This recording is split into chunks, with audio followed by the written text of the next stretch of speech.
Assalamualaikum, anda sedang menonton Sekilas Fakta 6 April 2021 bersama dengan saya Nur Syah Mama Amin.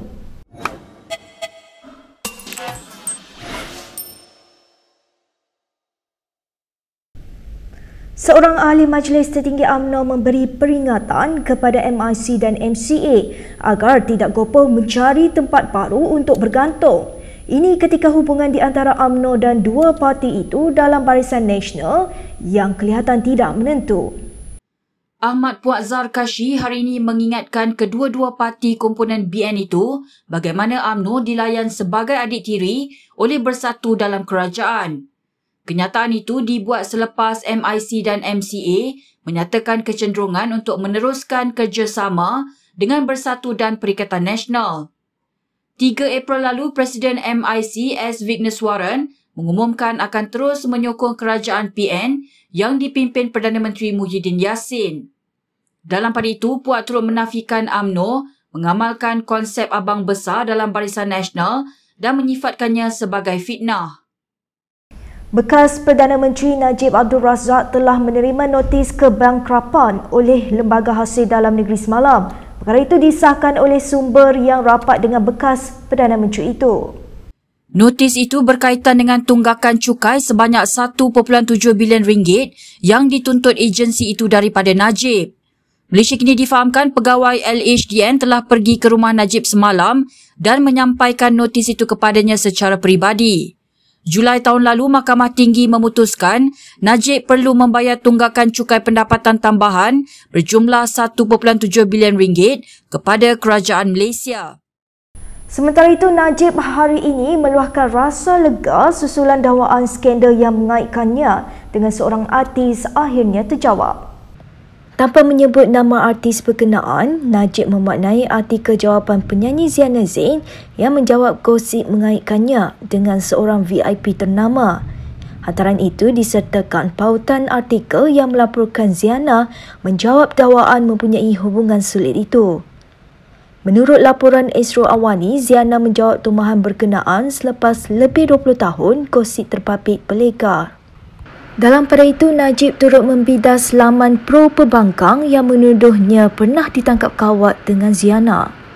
Dapatkan akses tanpa had ke artikel Malaysia Kini di web dan aplikasi dengan membuat langganan pada pautan yang kami sertakan di bawah. Berita seterusnya. Ketua Pembelaan Najib Razak Muhammad Syafiq Abdullah dinasihatkan menggunakan bahasa yang lebih sopan semasa mengemukakan hujah.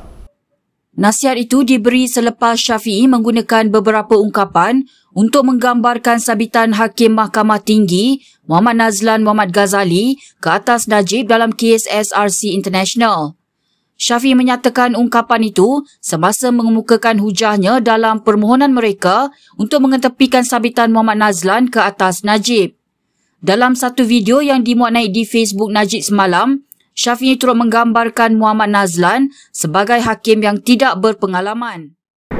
Why in our case, on the last moment, virtually on the eve of the trial, you change the judge from a very experienced criminal judge, which was Sufyan, to a judge who is a judge. This is the first case.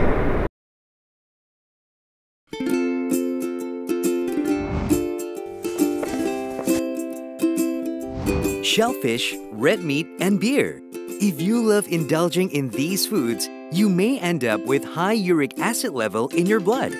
These foods consist high level of purine, a substance that will eventually break down into uric acid and be excreted through our urine. It is recommended that the amount of dietary purines should be kept between 600 to 1,000 milligrams per day. Having too much uric acid in your blood can cause attacks of gout. It can also cause kidney stones and blockage in the kidney. The crystallization of the excessive uric acid in your blood can be eased by reducing purine-rich food to only 100 to 150 milligrams daily, maintaining a healthy lifestyle, and consuming urinary alkalinizer like Ural. It consists of sodium bicarbonate, citric acid, and sodium citrate that increases the urinary pH and solubility of uric acid to prevent crystallization. Best of all, it's lemon-flavored and sugar-free. Ural. Effective urinary alkalinizer. Neutralize your uric acid problem now.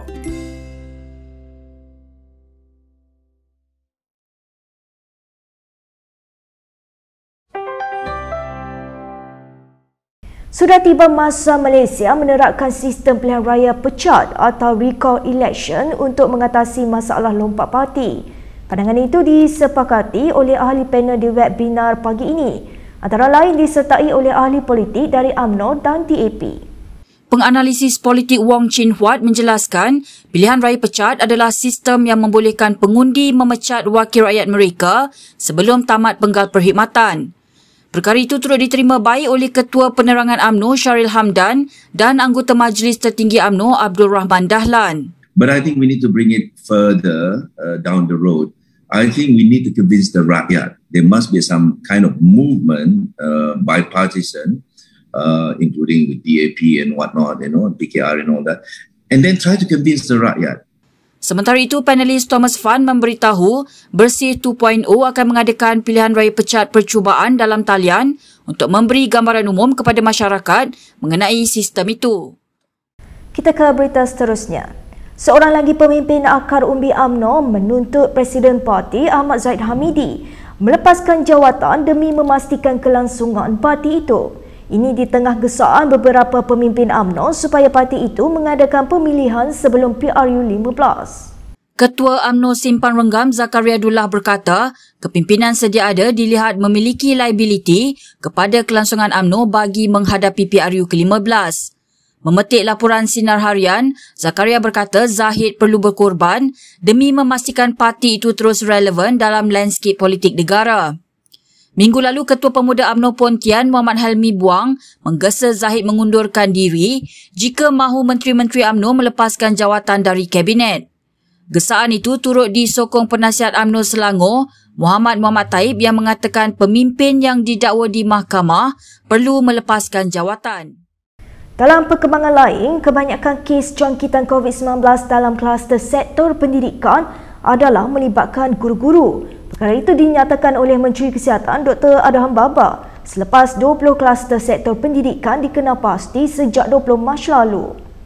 Saya nak beritahu bahawa kes di sekolah kebanyakan yang direkodkan datang dari komuniti, maknanya guru di luar dapat kes di sporadik di komuniti dan bawa ke sekolah. Sebab itu saya sangat menekankan terhadap triaging tadi, iaitu ada pemeriksaan suhu di pintu masuk sekolah. Sekiranya cikgu, anak murid ada gejala, kita should avoid them to come to the school.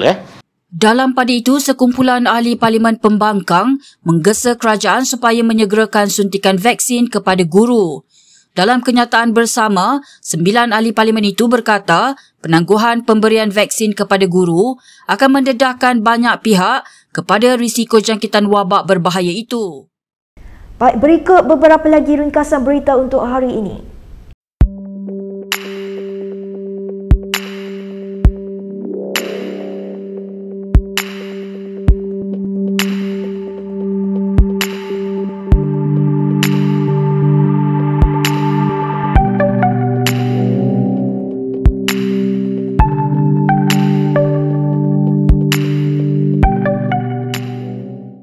Baik, sekian sahaja daripada saya Nusya Mama Amin untuk sekilas fakta. Untuk lebih banyak berita, anda boleh melayari kinitv.com. Anda juga boleh mengikuti kami di Instagram, Twitter, YouTube dan Facebook. Salam hormat dan jumpa lagi.